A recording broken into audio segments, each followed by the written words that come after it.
পাকিস্তানের বিপক্ষে দ্বিতীয় টেস্টের বাংলাদেশের প্রথম ইনিংসে যে ভয়াবহ বিপর্যয় হয়েছিল সেই বিপর্যয়ের পর দুর্দান্তভাবে ঘুরে দাঁড়িয়েছে বাংলাদেশ। মেহেদী হাসান মিরাজ এবং লিটন দাস তাদের যে অনবদ্য পারফরমেন্স, তাদের যে অনবদ্য পার্টনারশিপ, ইতিমধ্যে 154 রানের পার্টনারশিপ তারা করে ফেলেছে। মাত্র 26 রানে 6টি উইকেট হারানোর পর এই টিম আসলে কত রান করতে পারে তা নিয়ে আসলে অনেক আলোচনা শুরু হয়ে গেছিল। কারণ হচ্ছে যে মাত্র 26 রানে 6টি উইকেট চলে গিয়েছিল।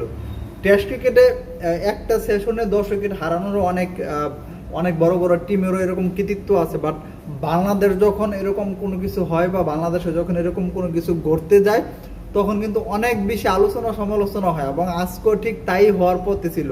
যদি বাংলাদেশ প্রথম সেশনে অল আউট হয়ে যেত, এবং প্রথম সেশনে অল আউট হয়ে যাওয়ার কিন্তু একেবারে সর্বোচ্চ সম্ভাবনাটুকু ছিল, কারণ মাত্র 26 রানে 6টি উইকেট চলে গেছে। তারপরে মেহেদী হাসান মিরাজ এবং লিটন দাস ক্রিজে এসে আস্তে আস্তে ইনিংসটাকে বড় করার চেষ্টা করতেছে।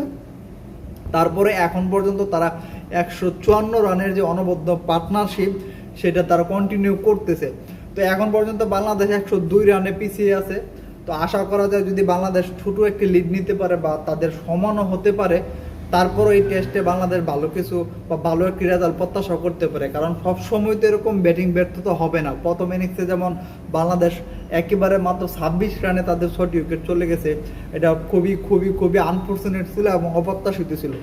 যেমনভাবে উইকেটগুলো যাওয়া শুরু করেছিল মনে হচ্ছিল যে বাংলাদেশ আসলে হুট করে প্রথম টেস্টে এরকম দুর্দান্ত পারফরমেন্স করে একেবারে পাকিস্তানকে 10 উইকেটে পরাজিত করে ইতিহাস সৃষ্টি করা একটা দল কিভাবে 26 রানে 6টি উইকেটে মানে অবিশ্বাস্য লাগতেছিল। কিন্তু বাংলাদেশ যেরকমভাবে অবিশ্বাস্য কর্মকাণ্ড করে থাকে ঠিক সেমভাবে বাংলাদেশ আবার ঘুরে দাঁড়িয়েছে, এবং এটাও একটা অবিশ্বাস্য, অবিশ্বাসের পর অবিশ্বাস জন্ম দিচ্ছে এই টেস্ট।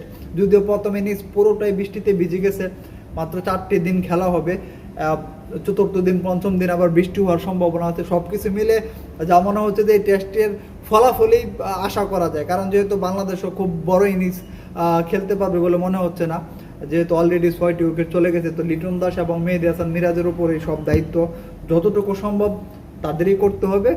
তো সব কিছু মিলে মনে হচ্ছে যে বাংলাদেশ তাদের যে রিদমটা হারিয়ে ফেলেছিল, তাদের যে ইনিংসটা শুরু করেছিল বাজেভাবে, সেখান থেকে ঘুরে দাঁড়িয়েছে, এটা অন্তত বলা যায়। আর টেস্ট ক্রিকেটে প্রথম ইনিংসেও শুধু একটা সিঙ্গেল ইনিংসেও অল আউট হওয়ার অনেক ইতিহাস আছে। বাট এই কাজগুলো যখন বাংলাদেশ হয় বা বাংলাদেশের পক্ষে হয় তখনই মনে হয় যে আসলে বাংলাদেশ খুব বাজে খেলতেছে।